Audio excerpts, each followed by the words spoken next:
Suppose your partner is getting defensive when you try to offer suggestion. In that case, it's best to first look at how you're approaching the situation.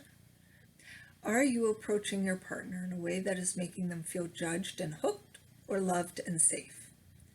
In a previous video, What Part of You or Your Partner is Being Triggered, I mentioned 11 facets that may evoke an emotional reaction when threatened. Let's see what facets may be threatened in this scenario. Your partner has offered to cook you your favorite meal for tonight. You've made this 1,000 times and you know how to do it with your eyes closed. You're sitting in the kitchen, keeping your partner company while they prepare the meal. They start to cook it differently than you. "That's not how you do that," bursts through your lips. You see the frustration in their eyes and they say, "I know what I'm doing." They turn their back to you and stop talking. You know that there is a better, more efficient way to prepare the meal. They're messing it up. The urge to take over the preparation from them is overwhelming. What now? Before you take this conversation further or make a move, start by asking yourself any of the following questions. You may be wondering, why should I ask myself these questions instead of just taking over and doing it for them? Because if you're watching this video, it means your relationship means something to you, and you want to communicate better with your partner. Some questions that you can ask yourself to approach this situation differently are: do I recognize and accept that my significant other is trying to do this to show me love and appreciation? If I take over, would it diminish the gift they're trying to give me? How do I feel when someone tells me I'm doing something wrong? Is anyone going to be seriously hurt or die if this continues? Do I need to be right, or can I be kind? Could my words have sounded judgmental? Do I still want to say or do something? And if so, why do I feel I need to manage this scenario? Do I have time to think this through and have a healthy conversation with my partner about this?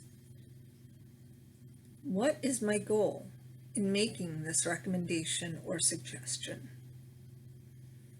First, acknowledging and recognizing that your partner is doing this to show love and appreciation may evoke a few feelings in you.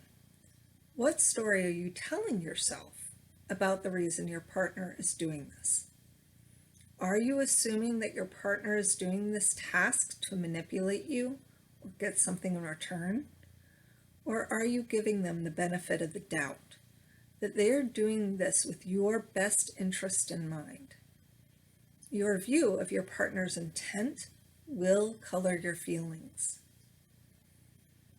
We all have our own love languages, and if your partners are different than yours, you may not know that they're trying to show you love.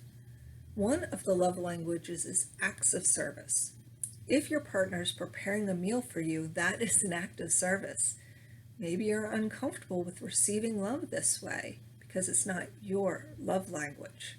Look for the best and try to see that your partner's actions are out of love. So if you take over this act of love, would you diminish that gift? Your significant other is trying to show you love, and you're pushing them aside because you think they're doing it wrong.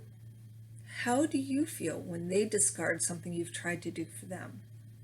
Most likely it hurts. And instead of saying that hurt and why it hurts, it feels safer to become defensive or angry.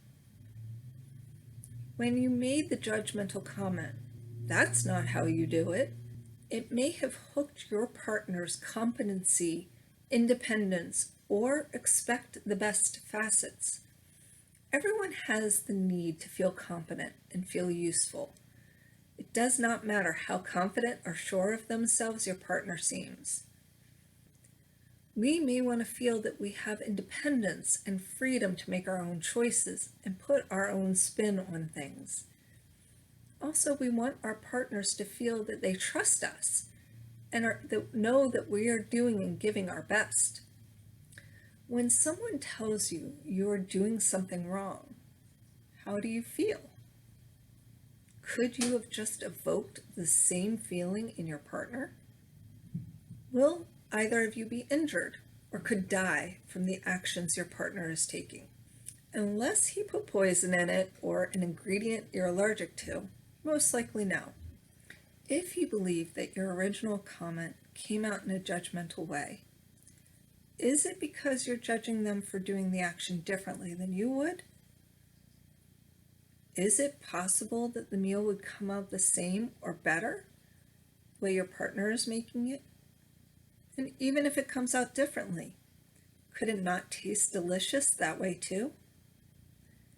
After you've gone through some of these questions, do you still have the desire to correct your partner? Why? What about the situation makes you feel you need to direct it? Maybe it's an old family recipe and that you feel your partner is butchering it, and it's not about if the meal is tasty or not, it feels disrespectful. Or maybe they corrected you for something earlier in the day and you're feeling a bit resentful, trying to get back at them with a snarky comment. Either way, I recommend that you go through those steps for the earlier situation, not just this one. Be honest with yourself to determine if the underlying reason you're judging your partner's actions. No one knows what's going through your head other than you. Do you still want to move forward with the conversation? If you realize that their approach to making the meal is not of consequence in the scheme of things, especially if the meal comes out the same or better. However, you should apologize for critiquing them. And that may look like, I am sorry I made the judgmental statement. I didn't think it through and it wasn't nice. I did not realize how protective I am of my family's recipe for this meal. When I saw you do it differently, I became anxious and angry. I know you have fantastic skills in the kitchen, and I should not doubt you. I can't wait to enjoy the meal. And this could end the conversation and the issue. However, after going through the internal evaluation, you may feel you must give your partner a recommendation or suggestion of what they could be doing differently.